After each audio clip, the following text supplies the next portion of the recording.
Om Swastiastu. Salam sejahtera bagi kita semua, salam harmoni. Baik, di presentasi kali ini saya akan memaparkan beberapa soal dan jawaban UTS Agama Hindu. Sebelum lanjut, izinkan saya untuk memperkenalkan diri saya terlebih dahulu. Perkenalkan, nama saya Ediwo Ketut Bayu Santiasa dengan NIM 22120111017, rombel 14 Agama Hindu. Baik, kita akan lanjutkan langsung ke pertanyaan yang nomor 1, yaitu Tuhan dalam agama Hindu disebut sebagai Brahman atau Sang Yang Widi. Selain itu, pada dasarnya ketuhanan dalam agama Hindu percaya pada Tuhan Yang Esa.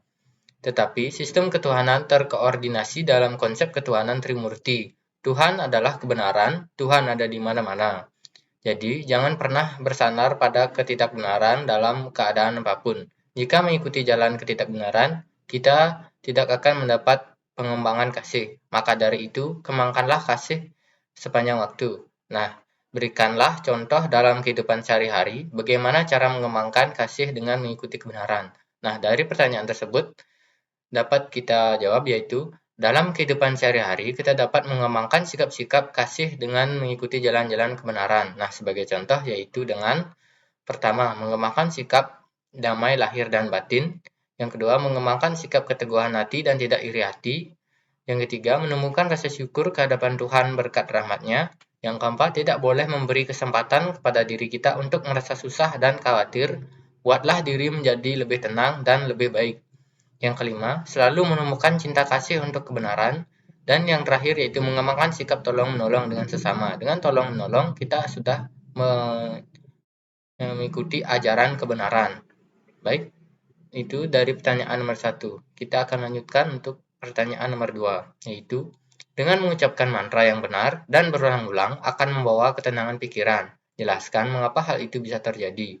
Karena dengan mengucapkan mantra adalah salah satu cara ucapan mengandung makna dan memiliki kekuatan spiritual, dan mantra yang diucapkan dengan benar dan dilakukan dengan cara berulang-ulang yang bersifat positif yang akan menyelamatkan orang dalam spiritualnya. Nah, maka dengan mengucapkan mantra berulang-ulang dengan benar dan pikiran yang luar biasa akan dapat memunculkan sikap kelahiran obat-obatan, mantra-mantra, dan sebagainya. Ketapang konsentrasi muncul kedewataan. Maka, berdasarkan hal tersebut, mantra adalah ucapan yang luar biasa yang dapat menenangkan pikiran, tubuh, dan lahir batin. Dan untuk pertanyaan nomor 3 yaitu, berikan contoh pengalaman hidup yang pernah kamu alami yang ada hubungannya dengan renungan tersebut. Apapun perbuatan yang kamu lakukan, engkau akan menuai hasil yang sepadan. Maka dari itu engkau harus mengembangkan moralitas dan meresapkan nilai-nilai kemanusiaan. Ketika makanan menjadi basi, tidak ada gunanya menyimpan makanan tersebut, karena ia akan menjadi semakin basi. Engkau mungkin saja bisa menyembunyikan dosa-dosamu dari masyarakat, namun engkau tidak akan mendapatkan menyembunyikan apapun dari Tuhan. Nah, dari pertanyaan tersebut, di sini saya akan memberikan pengalaman hidup yang dapat saya renungkan dengan hubungan tersebut adalah ketika saya mengalami sebuah ujian masuk pada saat tes kuliah dengan judul Pengalaman Kerja Keras Belajar untuk Lulus SBMPTN sebagai Tangga Kesuksesan dalam Kuliah. Nah, saya adalah seorang remaja dari keluarga sederhana, tetapi saya semangat dan tetap berusaha menatap masa depan, serta selalu berdoa kepada Tuhan agar bisa menjadi pribadi yang lebih baik.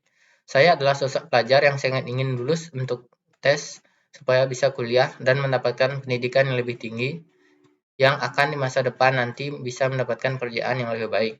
Saya selalu berusaha untuk belajar untuk bisa membangun masa depan yang lebih baik dan tidak lupa dengan berdoa kepada Tuhan Yang Maha Esa dengan mengamalkan ajaran-ajarannya. Nah, jadi singkat cerita, di mana tibalah saat di mana saya dinyatakan lulus tes SBMPTN. Pada saat itu, saya sangat bangga karena dengan usaha-usaha yang telah saya lakukan untuk mewujudkannya tidak sia-sia dan saya diterima di Universitas Pendidikan Ganesha. Nah, maka dari itu dapat saya simpulkan bahwa apapun yang kita telah lakukan dalam kehidupan itulah yang akan kita dapatkan. Maka dari itu kita harus tetap berusaha dan selalu berdoa percaya dengan adanya Tuhan. Karena berkatnya lah kita dapat menjalani hidup kita selama ini dengan baik. Nah, itu yang saya dapat renungkan dari pertanyaan tersebut. Baik, saya akan lanjutkan ke pertanyaan yang nomor 4, yaitu sebelum meditasi, muncullah muka, tangan, cucilah muka, tangan, serta kaki, atau Anda mandi untuk membersihkan badan dari kotoran sekaligus membuat badan jadi segar. Duduklah dengan memakai alas dari kain, tikar, atau selimut. Posisi punggung tegak lurus dan tangan diletakkan di pangkuan dalam posisi rileks. Pejamkan mata, serta tenangkan pikiran beberapa detik. Setelah itu ucapkan mantra. Nah, dari pertanyaan tersebut, jelaskan masing-masing tahap tersebut. Nah, jadi saya akan jelaskan tahap-tahap yang pertama dilakukan, yaitu sebelum meditasi, cucilah muka, tangan, serta kaki, atau Anda mandi untuk membersihkan badan dari kotoran sekaligus membuat badan jadi segar. Duduklah dengan memakai alas kaki dari kain, tikar, atau selimut. Posisi punggung tegak lurus dan diletakkan di pangkuan dalam posisi rileks. Pejamkan mata, serta tenangkan pikiran beberapa detik. Setelah itu ucapkan mantra Om Bur, Om Buah, Om Swah. Nah, ucapkan dengan suara lambat serta santai, jangan tergesa-gesa, ucapkan sebanyak 5 kali. Ini bertujuan untuk membersihkan diri dari lapisan pikiran. Nah, itu adalah jawaban dari pertanyaan nomor 4. Saya akan lanjutkan ke pertanyaan yang nomor 5, yaitu yoga dan meditasi adalah salah satu cara untuk kita bisa mendapatkan ketenangan jiwa, perasaan damai, dan bisa melepaskan diri kita dari rasa stres. Yoga dan meditasi bisa dilakukan oleh semua agama, bukan cuma untuk pemeluk agama Hindu saja. Karena sebenarnya yang dilakukan pada saat kita melakukan meditasi yoga adalah menenangkan pikiran, pemusatan pikiran, dan pengaturan napas. Nah, jelaskan mengapa yoga asana penting untuk meditasi. Jadi, yoga asana sangat penting untuk dilakukan sebagai meditasi. Mengapa dan bagaimana? Karena secara spesifik kejiwaan, yoga asana memiliki fungsi penting, yaitu mengurangi racun dalam tubuh serta membantu pemulihan saat sedang mengalami sakit. Jenis yoga asana ini sangat penting untuk melatih meditasi untuk konsentrasi, fokus, sehingga mampu meningkatkan kualitas dalam hidup. Nah, itu adalah pertanyaan dari jawaban nomor 5. Baik, saya lanjutkan untuk pertanyaan yang nomor 6, yaitu jelaskan hubungan antara yoga surya namaskar dengan keseh pranayama. Berikan contoh pranayama yang dilakukan untuk asana tersebut.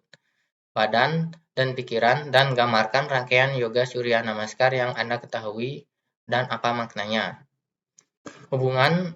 Hubungannya adalah keseh pranayama membantu dalam melatih pengaturan napas ketika melakukan yoga surya namaskar. Pranayama yang cocok dilakukan yaitu Bhyantar pranayama.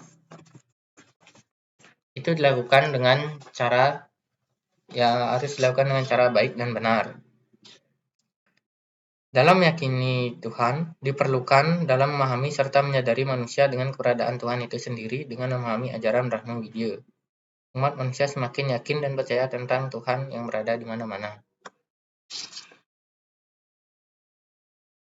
Dan ada pertanyaan nomor 7, yaitu Ide Sang Yang Widiwasa bersifat viapi, viapa, ada minimana. Jelaskan bagaimana Anda dapat membuktikan bahwa Tuhan itu ada di mana-mana. Nah, jadi dengan memahami keberadaannya dan eksistensinya Tuhan, diperlukan dengan adanya suatu keyakinan, yaitu untuk mewujudkan bahwa Tuhan ada di mana-mana.